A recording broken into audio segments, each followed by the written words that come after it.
या. पुरातन आहे. कुठे गेले? या या, छान आहे ना सगळं? छान. बरं का, लहानपणी आला होता इथे चड्डीत. तेव्हा लहान होता, आता मोठा झालाय. आणि हो, आता जोडीने आलाय. वा वा वा. बरं, तुझं नाव काय? काम असं नाही, उखाणच सांगायचं आतमध्ये. या.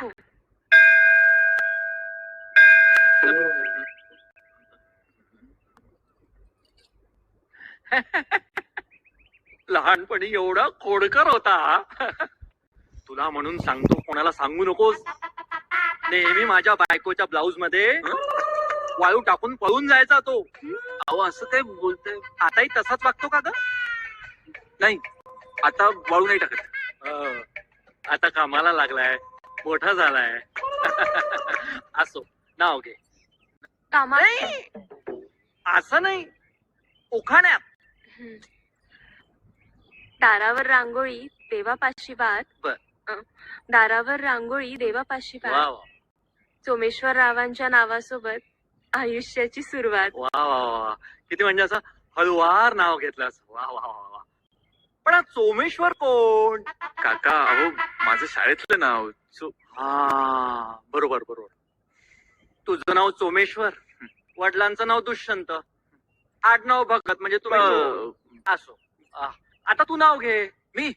हो. नाही, मला नाव वगैरे घेता येत नाही. नाही नाही, हिने नाव घेतलं म्हणजे तुला नाव घ्यायलाच पाहिजे. काय ग ते बघ.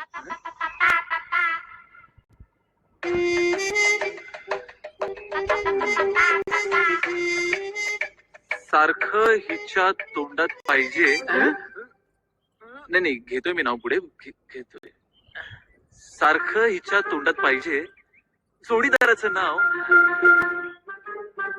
ती माझी कामाक्षी, मी सोमेश्वरराव. वा, काय देवा, हल्लीची मुलं काय नावं घेतात. या आता, या आत दर्शन घेऊया. या.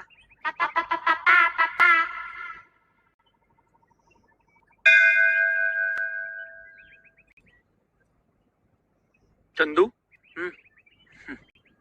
अरे मगाचपासून मी बघतोय तुमच्या दोघांचं काही बिनसलंय का? नाही, असं काहीच नाहीये. हो ना? नाही. कसं आहे ना बेटा, लग्न म्हणजे आत्म्याचं मिलन, प्रेमाच्या गाठी. मुलगी प्रेमाची माणसं, लाडाचं घर अंगण सोडून नवऱ्याच्या घरी येते, म्हणजे तिचा नवा जन्मच नाही का होत? लहानपणापासून बापाचा आधार, भावाचं प्रेम, आईची माया, बहिणीच्या आठवणी घेऊन मुलगी सासरी येते, आणि तीच मायेची शिदोरी इथल्या लोकांना आयुष्यभर पुरवत असते. म्हणून तिला तोड नाही. एकमेकांवर भरोसा ठेवून माया लावली ना की संसार सुखाचा होतो. तेव्हा एकमेकांची काळजी घ्या, काळजी करा, मग तुम्हाला विचार करायला वेळच मिळणार नाही.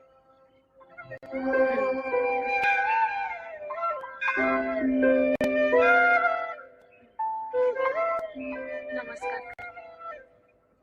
अष्टपुत्र सौभाग्यवती भव. सावकाश. संध्या, पुढच्या वेळेला येताना दोघांचे 3 असू देत रे बाबा. हो. या या, सावकाश. नक्की. अगं, हसतेस काय? तुला हसू येतंय यार? अरे, हसल्यासारखंच आहे हे. हा साल्या, तू पण माझ्यावरच हस. तू काय 1 नंबरचा चू आहेस का? हा म्हणजे दोष माझाच आहे का? दोष नाही, चूक जी मी सुद्धा केली होती. तू पण? हो. अगं, हैदोस रेड ऍपल सारखी पुस्तकं सोबत घेऊन आले होते वाचायला आणि म्हणाले होते की असंच करूयात. एकाच शाळेत शिकलेत का ग हे दोघे? मग काय, असं वाटलं काय लिंग पिसाट माणूस नवरा बनून आलाय नशिबी. सुरुवातीला काही गोष्टी विचित्र वाटल्या, पण नंतर हळूहळू सगळ्या गोष्टी आल्या लक्षात. आणि कसं आहे ना कामाक्षी, हे पुरुष आपल्या बायकोकडून अपेक्षा नाही करणार तर मग कोणाकडून करणार ना? एक्झॅक्टली. कोणतंही नातं जुळण्यासाठी थोडा तरी वेळ द्यावाच लागतो. बाकीच्या गोष्टी करायला आयुष्य पडलंय रे, पण मन जुळणं जास्त महत्वाचं. खरं यार तुझं. खरं तर माझंच डोकं खराब झालं होतं. ऍक्च्युली आमचं नातं फुलायला मी थोडा वेळ द्यायला हवा होता. आणि मी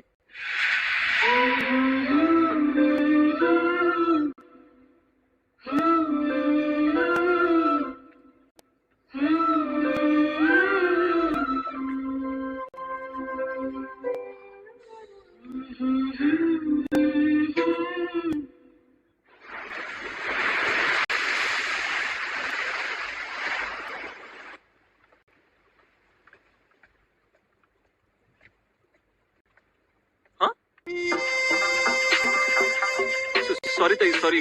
चुकून दुसऱ्या रूम मध्ये आलो वाटते. इथं माझीच रूम आहे.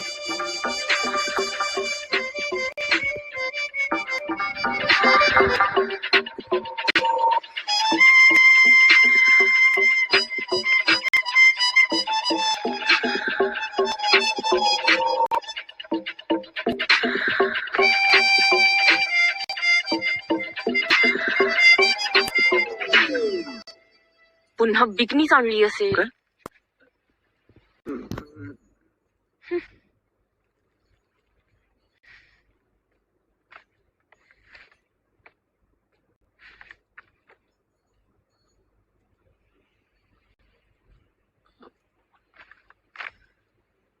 पंजाबी ड्रेस आहे, बिकनी नाही.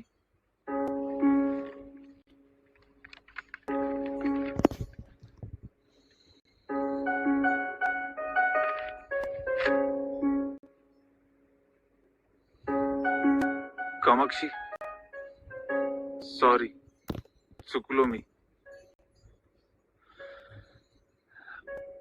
त्या सगळ्या बिप्या डिलीट, म्हणजे मोबाईल मधले तुला ना आवडणारे व्हिडिओज डिलीट केले.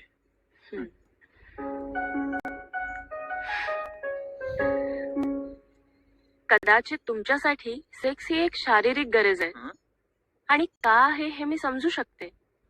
पण माझ्यासाठी सेक्स ही एक फिलिंग आहे. असे क्षण जे फक्त आपल्या दोघांचे आहेत आणि आयुष्यभर राहणार. हो की नाही? हो हो हो हो हो. मैथून हं? ही एक मानसिक अवस्था आहे. एखाद्या जागी कंड सुटतो आणि आपण खाजवतो. त्यामुळे मेंदूला आनंद मिळतो आणि आपण सुख अनुभवतो. शारीरिक अवयवातून उत्पन्न होणारी कामभावना मेंदूला आनंद देते, पण ती थेट मनापर्यंत जात नाही. लैंगिक घर्षणाने शारीरिक कंड नक्की शांत होईल, पण मनाचं काय? मनशांतीसाठी मनाचं मिलन व्हायला हवं. अगे, बरी आहेस ना तू? हं? सेक्स हे तुम्हाला आणि मला एकत्र करण्याचं एक सुंदर माध्यम आहे. पण माझ्यासाठी सेक्स हा एक स्पर्श, सुगंध, आवाज, संवाद, नजर यातील रोमॅन्स आहे.